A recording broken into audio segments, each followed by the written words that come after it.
Hi girls, आज हम हिंदी सुलभ भारती कक्षा 8वीं की जो 6वीं कविता है वो देखने वाले हैं।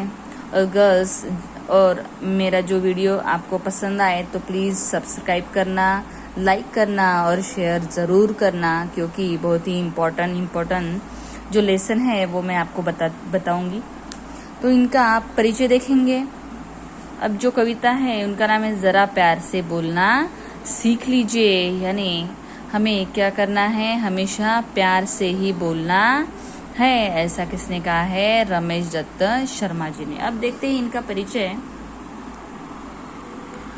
इनका जन्म हुआ है 1939 जलेसर एटा में, जो कि उत्तर प्रदेश में है, और उनका मृत्यु हुआ है 2012 में। अब इनका परिचय देखते हैं। शर्मा जी 50 वर्षों से पत्र पत्रिकाओं, रेडियो और टीवी के माध्यम से वैज्ञानिक दृष्टिकोण का प्रचार प्रसार करते रहे हैं।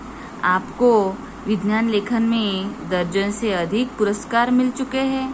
आप कक्षा 7वीं 8वीं से ही स्थानीय मुशायरों में चला जलेसरी के नाम से शिरकत करने लगे हैं।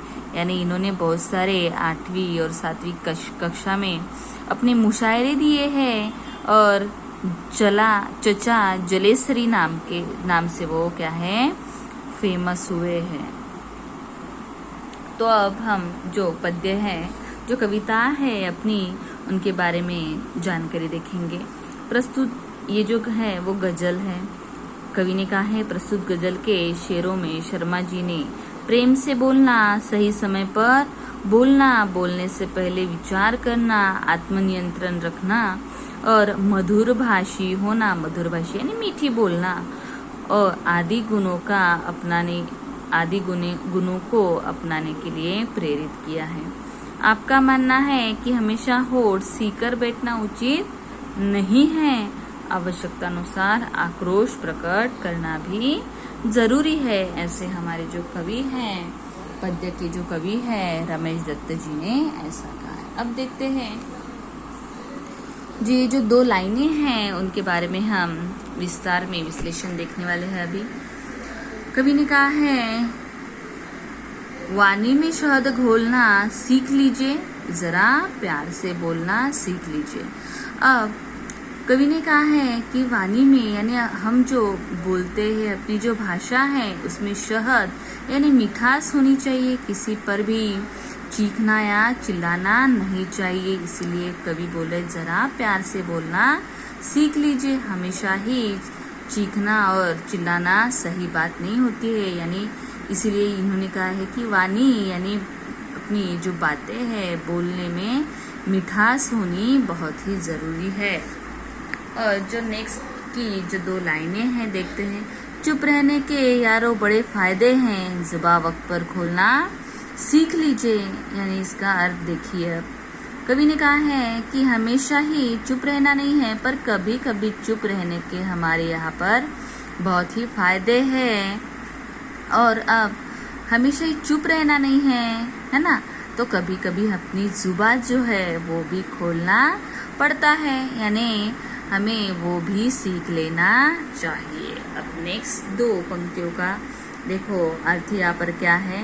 कुछ कहने से पहले जरा सोचिए, ख्यालों को खुद तोलना सीख लीजिए। यानी कवि ने कहा है कि हम गुस्सा आए तो झट से बोल देते हैं, किसी को भी कुछ भी बोल देते हैं, तो हमें वैसा बिल्कुल ही नहीं करना है। कुछ बोलने से पहले हमें 2 मिनट सोचना है कि हम क्या बोलने वाले हैं, है ना, और खुद ही हम क्या बोलना चाहिए या और क्या बोलना नहीं चाहिए, इसको खुद ही तोलना सीख लेना चाहिए। यानी खुद ही कंपेयर कर लेना चाहिए कि हमें क्या यहाँ पर बोलना है और क्या नहीं बोलना है। अब जो 2 आगे की लाइन है वो देखते हैं। तू तड़ाक हो या फिर हो तू मैं अपने आप को टोलना सीख लीजिए। अब यहाँ पर कवि ने कहा है कि हमेशा ये हम क्या करते हैं, अच्छे से रहना नहीं सीखते, है ना। तो कभी कभी क्या होता है कि हमारे इसमें जो फ्रेंड हो, घर के लोग हो, उनके साथ हमारी तू मैं होती। तू मैं यानी यहाँ पर हमारा झगड़ा होता है ना। तो अपने आप को टोकना सीख लीजिए। तो अभी झगड़े में हमें कुछ सूझता नहीं है, हम सिर्फ झगड़ा करने में गुंग हो जाते हैं, तल्लीन हो जाते हैं। तो हमें खुद को ही टोकना है कि भाई हमें यहाँ पर क्या करना चाहिए, थोड़ा रुक जाना चाहिए, यानी तड़ाक से कुछ भी बोलना नहीं है।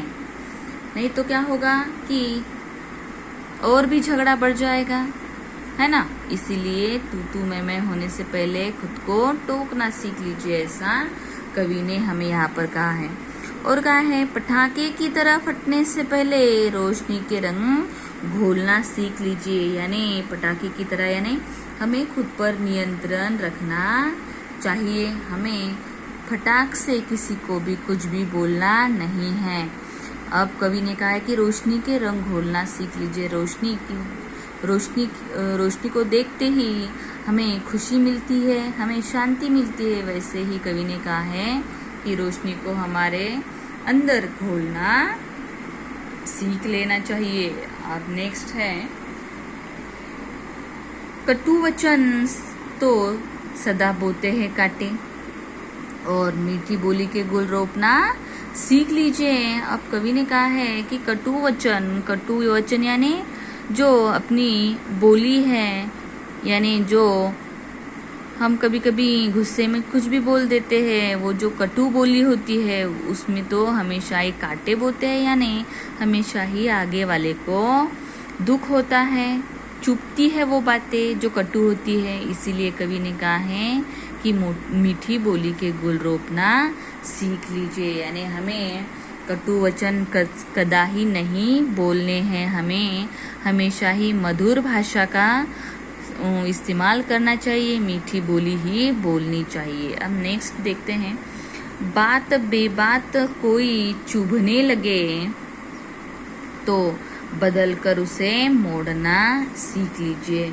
अब देखिए, अब किसी को हमें बात किसी की चुभ रही होगी, है ना, किसी का हमें अच्छा नहीं लग रहा होगा बोलना, आक्रोश करना, तभी हमें क्या करना है, वो जो बात है उसको ही बदलकर दूसरे बात बोलना है, उसको मोड़कर हमारा जो लक्ष्य विचलित कर देना है। इसीलिए कवि ने कहा है कि बात बेबात कोई चुभने लगे तो उसी बात को सोचते रहना है क्या, नहीं, तो हमें क्या करना है, उस बात को बदलकर मोड़ लेना है, यानी हमारा जो मन है वो दूसरी तरफ ढालना है। अब नेक्स्ट देखते हैं, कवि ने क्या, ये किसने कहा होठ सीख करके बैठो, जरूरत पे मुंह खोलना सीख लीजिए। अब कवि ने कहा है कि ये किसने कहा है भाई कि हमें हमेशा ही चुप ही रहना है, किसी को कुछ भी बोलना नहीं है, अपने होठ ही सीकर बैठने, तो नहीं, जब आवश्यकता हो तो अपना आक्रोश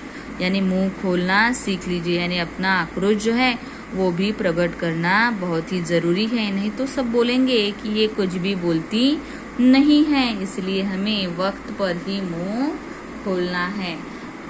समझी कविता?